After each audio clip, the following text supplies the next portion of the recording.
त्याच्यामुळे काय सांगाल आज आपल्या बँकेची वार्षिक सर्वसाधारण सभा झाली काय सांगाल? आशिया खंडामध्ये नावाजलेली म्हणून गाजणारी जळगाव जिल्हा बँक, जिला जुन्या बिल्डिंग पासून दगडी बँक म्हणून तिचा गौरव केला जातो, तिची आज 110वी वार्षिक सभा होती. अतिशय खेळीमेळीच्या वातावरणामध्ये ही सभा पार पडली. प्रत्येक सभासदाला प्रश्न विचारायची संधी देण्यात आली. प्रत्येक सभासदाचं बँकेच्या कर्मचाऱ्यांनी, संचालकांनी, अध्यक्ष या नात्याने मी सभासदांच्या प्रश्नांना उत्तरं देऊन समाधान करण्याचा प्रयत्न केलेला आहे. खूप चांगल्या पद्धतीने ही सभा झाली. ही सभा गुंडाळण्यात आलेली नाही. त्यामुळे मी सर्व आलेल्या सभासदांचं, पत्रकारांचं, बँकेच्या कर्मचाऱ्यांचं मनापासून आभार मानतो.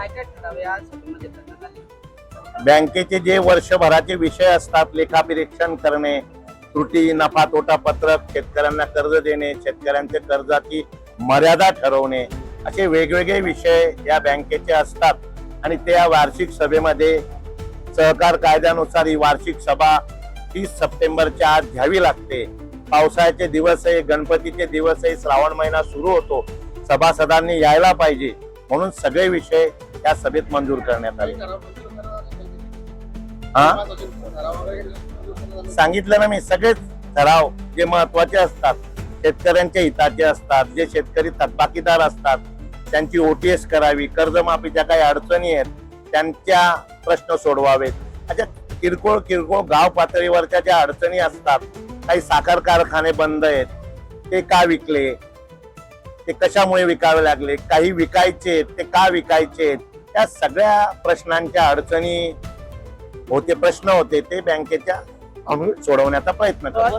कर्जमाफी केली आहे शेतकऱ्यांना, काही शेतकऱ्यांनी प्रश्न मांडले की त्यांना आपल्याकडून सिबिलची आहे, ती सिबिल तपासणीची सक्ती केली जाते, 150 रुपये चार्जेस बी त्याचा वसूल केलं जात आहे. तुम्ही त्यांना उत्तर देखील दिलं की तसे आपल्याला आदेश सिव्हिल तपासणी करावी.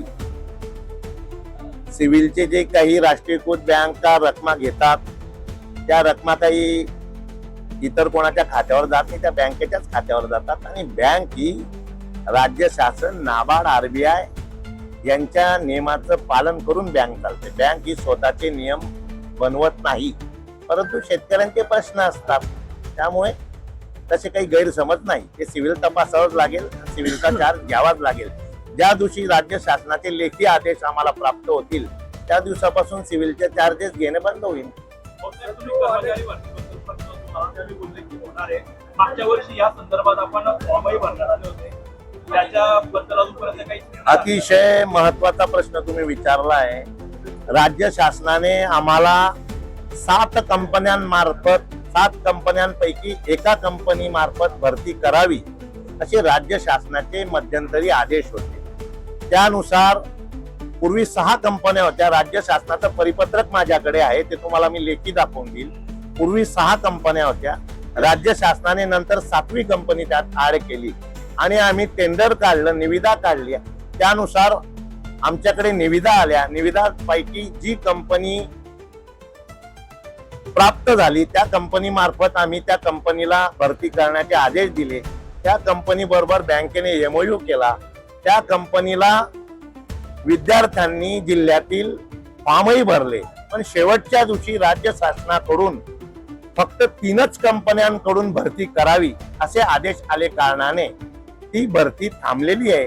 बँक कोर्टात गेलेली आहे विद्यार्थ्यांच्या वतीने की बँकेत विद्यार्थ्यांनी 1,000 रुपये भरलेले आहेत, ते 1000 रुपये परत कसे करता येतील, त्याच कंपनी मार्फत भरती करावी अशी आम्ही कोर्टाला विनंती केलेली आहे. शासनानेही विनंती केली. शासन याचा सकारात्मक विचार करेल असं आम्हाला वाटतं. आणि आनंदाची बाब अशी की शासनाने देखील जिल्ह्यातीलच विद्यार्थ्यांची 70% भरती करावी असे शासनाचे आदेश आहेत. लवकरात लवकर आम्ही भरती प्रक्रिया करणार आहोत. आम्हाला शिपाई पदाची देखील भरतीची परवानगी लवकरात लवकर मिळणार आहे. त्यानुसार आम्ही जिल्ह्यातीलच शेतकऱ्यांची मुलं यांची भरती आम्ही त्यांच्या परीक्षा, त्यांचं गुणपत्रक पाहून या ठिकाणी लवकरात लवकर करण्याचा निर्णय घेणार आहोत.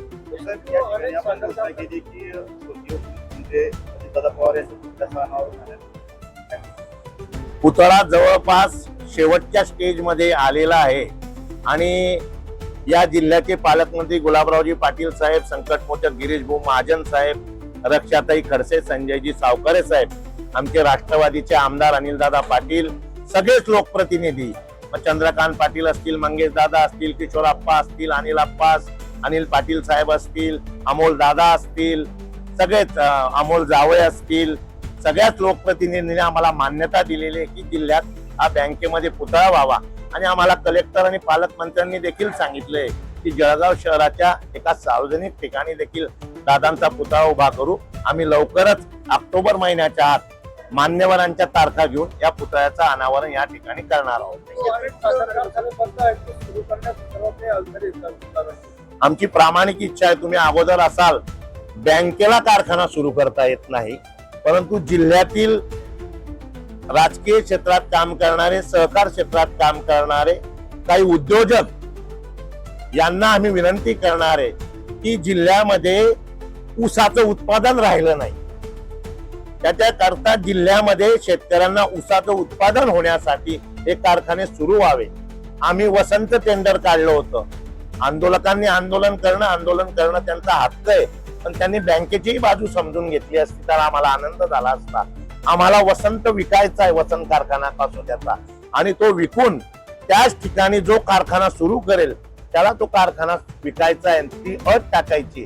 त्याच्यामुळे बँकेने दिलेलं कर्जही वसूल होईल आणि ठेवीदारांना आम्हाला जो लाभांश द्यायचा आहे, ठेवीदारांना असेल, सभासदांना असेल, बँकेची वसुली झाल्यानंतर ते आम्हाला करता येईल, ती आनंदाची बाब होईल. आज देखील वसाहकाचं आंदोलन होतं, जलसमाधी करणार होते, काय त्यांच्याही मागण्या आहेत, त्यांच्या मागण्या शासनाकडे आहेत, आमच्याही मागण्या आहेत. शेवटी शासनाने पॉलिसी असते. महाराष्ट्रात जवळपास 200-250 कारखाने असतील, मला कदाचित सांगता येणार नाही, पण शासन अशी काही पॉलिसी घेईल असं वाटत नाही. हा प्रत्येक जिल्ह्यातला राजकीय सहकारा भौगोलिक निर्णय असतो. त्याच्यामुळे शेवटी दिलेलं कर्ज वसूल करण्यासाठी ती प्रॉपर्टी बँकेला विकावी लागते. बँकेचं जे भंगार आहे ते परस्पर विकल्याचा आरोप आपल्यावर केला आहे, त्या संदर्भात बँकेत मी आपल्या माध्यमातून सभासदांना सांगू इच्छितो, बँक ही काही एखादी छोटी सहकारी संस्था नाही, गाव पातळीवर बँकेचं प्रत्येक गोष्टीचं ऑडिट होतं. त्याच्यामुळे बँकेत करोडो रुपयाचं भंगार कुठून आलं? भंगार आजच बँकेचा स्टॉक तेवढा नाही जर मोजला तरी. त्याच्यामुळे अपप्रचार आहे आणि कोणीतरी सांगली मांगलीवरून हे बँकेला बदनाम करण्याचा प्रयत्न असतो. बँकेचं गोडाऊन मला वाटतं कधी मिळालं होतं, 40 वर्ष झाले असतील.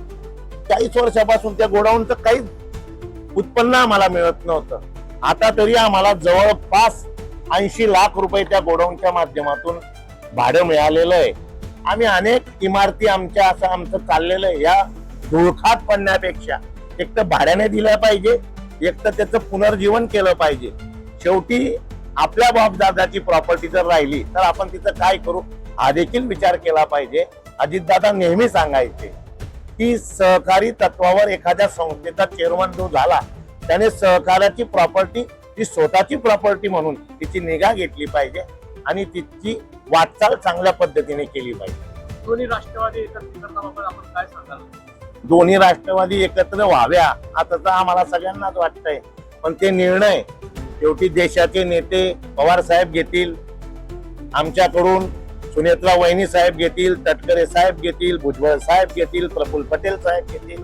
आणि जिल्ह्यापुरतच बोलायचं झालं तर आमचे मंत्री अनिल दादा, ज्यांची आम्ही आता मागणी करणार आहोत की खानदेशातून अनिल पाटील साहेब यांना मंत्री करावं, ही देखील आमची मागणी राहणार आहे. काल गुलाबराव पाटलांनी पण एक प्रतिक्रिया दिली होती. त्यांनी काल साखर कारखाने जे आहेत बंद आहेत त्याच्याबद्दल खंत व्यक्त केली होती. त्यांनी म्हटलं होतं की खाजगी कारखाने कसे चालतात, सहकारी साखर कारखाने का चालत नाही हे देखील चालले पाहिजे. मंत्री महोदयांनी जी खंत व्यक्त केली ती एकदम योग्य आहे. खाजगी कारखाने फार कमी होते. राज्य सहकारी बँकेने ज्या कारखान्यांना कर्ज दिलं होतं त्या जिल्ह्यांनी त्या कारखान्यांना कर्ज दिलं होतं. ते कारखाने खाजगी लोकांनी विकत घेतले आणि ते कारखाने त्यांनी चालवले. त्याच्यामुळे गुलाबराव पाटील साहेबांचं जे वक्तव्य होतं ते विरोधी नव्हतं. आमचीच मागणी गुलाबराव पाटलांना अशी आहे की तुम्ही कोणती तरी कंपनी निर्माण करा, तुम्ही कोणीतरी 4-10 लोक तयार करा किंवा बाहेरून कोणीतरी आणा आणि हा वसंत कारखाना जो स्वर्गीय मुरलीधर अण्णांनी उभा केलेला आहे तो कारखाना सुरू करा, अशीच आमची गुलाबराव पाटलांकडे मागणी.